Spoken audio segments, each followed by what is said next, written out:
Why katana were hardly used by samurai? When you imagine a samurai fighting, wouldn't he be using a katana? However, in the past, when they actually existed, it was a weapon that they hardly used. During the war eras, the samurai would mainly fight with long-range weapons such as bows, guns, and spears, which were most effective on the battlefield. Every samurai would carry a katana with them, but it was the last weapon they would use in extremely close combat or for defensive reasons. In other words, if you're using your katana, it means that you are in a very desperate situation and you have no other choice. During the peaceful Edo period, with no wars, the samurai were always required to have two katana by law. However, they would hardly have any occasions to use them either, because if you didn't have a good reason and an eyewitness to prove its legitimacy, even just showing your blade in public could get you thrown in jail or sentenced to death. So the samurai were taught, if you're not prepared to die, don't pull out your katana. Were there any left-handed samurai? If samurai had their katana on their left or right waist randomly, they might accidentally hit and damage their sheaths with others as they both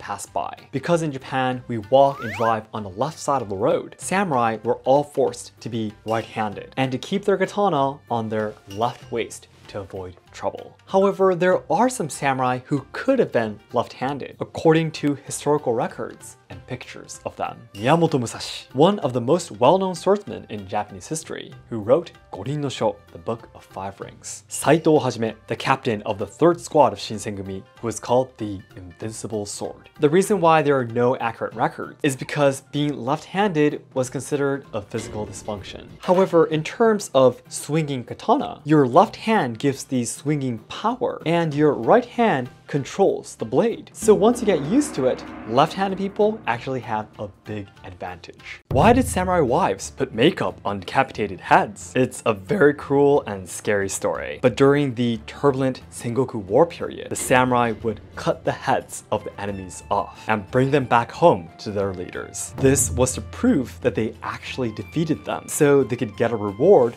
or a promotion. But why did the samurai wives and daughters put makeup on these heads that the men brought home? It was because depending on whose head it was, the level of prizes they can get would change. So by applying makeup, such as ohaguro, they would claim that the head they took was that of a person of high status and tried to get more rewards. What's surprising that this was often the women's job. We might imagine that the wives and daughters were just waiting at home, praying for the safe return of their husband and father. But in real life, we can say that they were taking part in the battle together. Why would samurai die for tea utensils? You would think that rewards for achievements in war would be land or money, right? However, surprisingly, there was a time when the rewards were tea utensils. Why were the samurai satisfied with tiny tools? The mechanism was created by the famous Oda Nobunaga. Nobunaga understood that there would be a limit to the amount of land he could continue to give to his men as rewards. What caught his attention was the tea ceremony, which was becoming very popular among the samurai during that era. Oda Nobunaga bought and dominated famous tea utensils from all over the country and charged outrageous prices for them, thereby making their values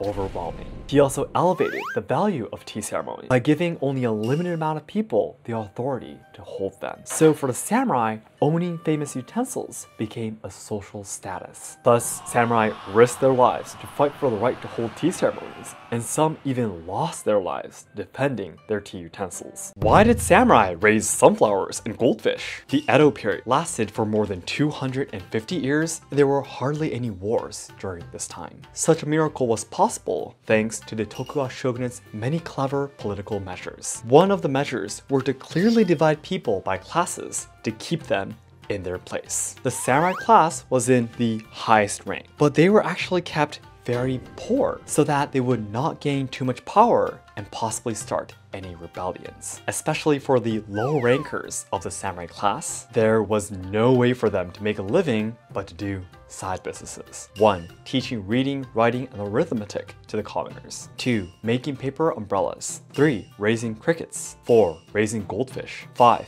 Growing sunflowers. 6. Painting hanafuda cards. It's surprising that many craftworks and businesses that seem to have been handed down by craftsmen and merchants have actually been handed down by samurai. Who were Tsujigiri? Tsujigiri refers to the act or the person himself indiscriminately slashing passerby with a sword in the streets mainly in the Edo period.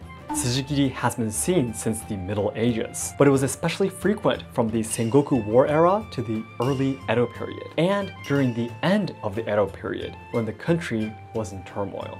In 1602, the Tokugawa family had banned Tsujigiri as a crime and punished the criminals severely. Reasons for Tsujigiri include demonstrating a sharpness of a sword, simply to relieve grievances for money or goods, or to test one's martial arts skills. In the late Edo period, there were also famous Tsujigiri who are called the Four Great Slayers, one of whom was Kawakami Gensai, the model for the main character in Rurouni Kenshin. Why did samurais always carry two katanas? Conclusions first. During the war eras, two katana swords, one long and one short, were used for different situations in battle. In the peaceful Edo period, carrying two katana swords was a law that the samurai had to follow as a symbol of their authority.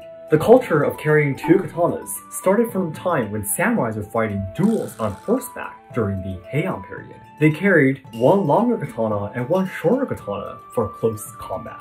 Coming into the peaceful Edo period, there were no more wars. But the shogunate defined by law that samurai must carry two swords, as a part of the policy to clearly divide the people by their social classes. The samurai always had the shorter wakizashi on them, but the longer uchikatana was only on their waist when they walked outside. Who are Ronin? There are three types of Ronin according to the era. 1. Before the Edo period, a vagrant of any class who is wandering somewhere away from his or her homeland. 2.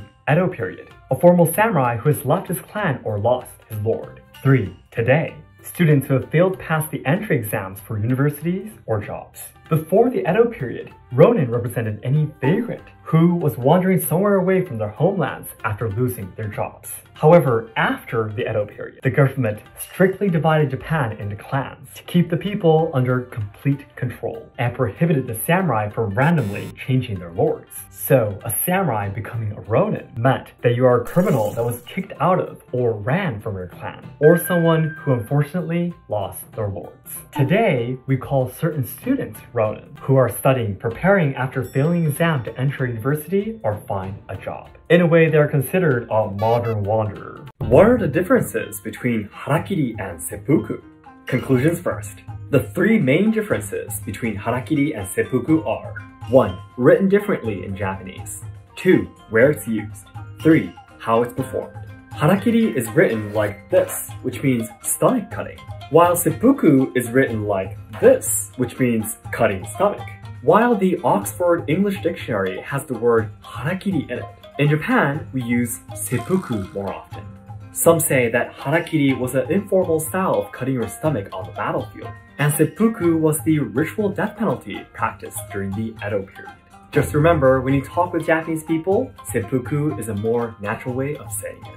Samurai history in 1 minute. The Yamato administration unified the few hundred small countries that existed from the 4th to 5th century. They distributed land, let people grow crops, and pay parts of it as taxes. And the people started to arm themselves to protect the land that they owned. These warriors, samurai, were eventually hired by the aristocrats as bodyguards. And they became so powerful that they took over power by starting their own government. The first Kamakura shogunate lost his power after the Mongolian invasion, and the second shogunate, Muromachi, lost his power due to internal conflict. The samurai warlords of each region started the Sengoku era to choose the next leader of Japan, and Tokugawa Ieyasu became the final winner to begin the third shogunate, Edo. The peaceful 250 years of the Edo period was broken by the civil wars between the old shogunate and the new westernized government, fighting over who will rule the new generation after Japan's release of the isolation policies. The old shogunate lost the wars, and thus the samurai culture came to an end.